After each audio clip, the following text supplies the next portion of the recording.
Hopefully some of you guys find this video useful. Currently working on a 2005 Dodge Dakota quad cab V8 two-wheel drive. The original point of this maintenance was the fact that I have a bad strut mount on my driver's side. But while we're at it, some of the things that we're going to cover will also help you if you're doing other suspension work. They're removing your calipers for doing your brakes, your sway bar, upper lower control arms, and obviously also removing your struts and shocks. So I hope you enjoy. Before we get started, just wanted to go over a couple of safety tips.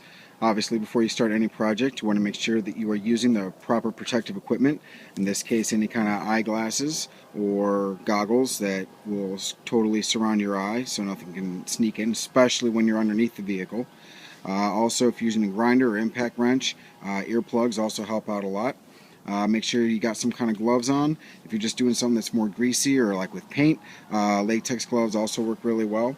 Also make sure that you're dressed from head to toe, covering everything. Coveralls work well. Whenever you're jacking up a vehicle, you want to make sure that you use extra jack stand supports, as we have done here. Under no circumstances should you ever get underneath a vehicle if it's supported by the jack only. So you want to use at least 2 jack stands. In this case, we have them towards the front driver's side of the vehicle because that's where we'll be working. But because we're doing it that way, you want to make sure that you set the emergency brake and use chock blocks behind any other wheels that could possibly roll if it fails. So as long as you're taking all those safety precautions, we can go ahead and get started. I'm going to go over some quick basics with you guys before we get started. This is probably common knowledge for most of you, but first of all, your wheel connects to your rotor. The rotor is then stopped by your brake pads, which are held in by their mounting clips, and obviously those are connected to your caliper. Caliper itself is held on by 2 bolts on the top and bottom, which in this case is the 13mm bolt, and it is connected to the caliper mounting bracket. Caliper mounting bracket is then connected to the steering knuckle. It has 1 bolt on the top and bottom, which you can see right down in there. In this case, it's a 21mm bolt, and that's connected to your steering knuckle. Steering knuckle is supported in 3 main places. Obviously on top, this wishbone looking metal is going to be your upper control arm. In this case, we have aftermarket ones which have these greasable or Zerk fittings. And then on the bottom, you have your lower control arm, which does pretty much the same thing. And then connected over here, you have your anti-sway bar. This goes through both sides of the vehicle and then is connected to your sway bar links. And then obviously to control your steering, your rack and pinion, which is right up in here, have your inner tie rod end and then your outer tie rod end. And obviously anytime you ever change those out, you have to make sure that you get in alignment as soon as possible. Those are your basics, and then you also have your shock and strut. The terminology is interchanged a little bit, but anybody who knows anything, if you say shock or strut, they'll know this is kind of what you're talking about. You have the spring on the outside, your strut or shock absorber in the middle, and then obviously it mounts up on top here and then connects on the bottom of the lower control arm. Those are your basics, so let's go ahead and get started with our strut removal. Alright, so our first step in order to get to the strut is we got to remove our caliper. Now if you were changing your brakes out, you would normally only have to remove the caliper by itself and leave the mounting bracket alone, but seeing as how for our job it's just going to make it easier to take the whole thing off. So in the same process of taking off your caliper, you're going to reach behind it over here, and if I was taking off just the caliper by itself, I'd be removing these 2 nuts, top and bottom. But you can see there is also a nut on the inside, so you'll need either vice grips or something to hold on to that while you unscrew these nuts. But since we're not doing that, we're just going to take off the actual caliper mounting bolts, which are on top and bottom.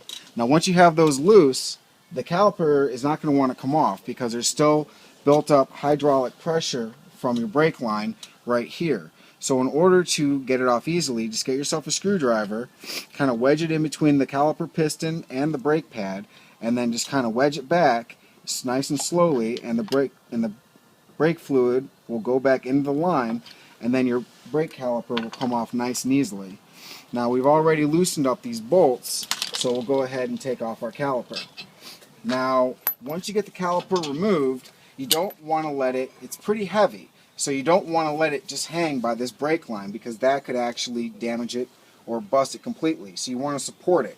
So however you decide to do it, just get a rope or a string or whatever and go ahead and tie it to it, and then go ahead and hook up your caliper to be hung somewhere out of the way, but still not putting that extra pressure on the brake line. And we're going to hang it up right here. And that's really all it takes to getting your caliper off. Okay, so now that our caliper is hung safely out of the way, we can go on to the next step, which is going to be to disconnect our sway bar end links.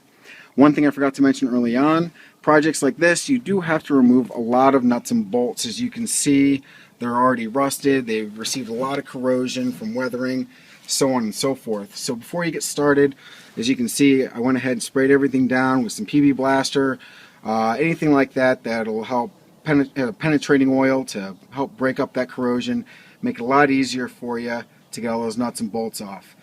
So if you actually had to change out your sway bar itself, then obviously you would just repeat these steps for the passenger side. But we just want to disconnect it. So you see we got a 16mm socket up on top. Underneath, if we go to take it off, we'll just have an 18mm socket for the bottom. Fits on just nice. You'll notice that on the top of your sway bar link, right below the bushing, there is actually a hex fitting on here, which you're going to have to hold with either an open end wrench, in this case would be a 15mm, or a crescent wrench, otherwise it'll just spin on you. If you do have to replace your sway bar bushings, which you can see mine are already starting to crack, all you just need is a 15mm socket, and you just need to take off the nuts and bolts on both the top and bottom. Comes right off, you slide off the bushings, put on the new ones, you'll be good to go. Now we went ahead and jacked up our steering knuckle, which is going to help us out here as we go to remove other additional parts. But just keep in mind that when you do that, you have to recheck your jack stands to make sure that they're still stable because you are readjusting the vehicle. So let's go ahead and get this taken off.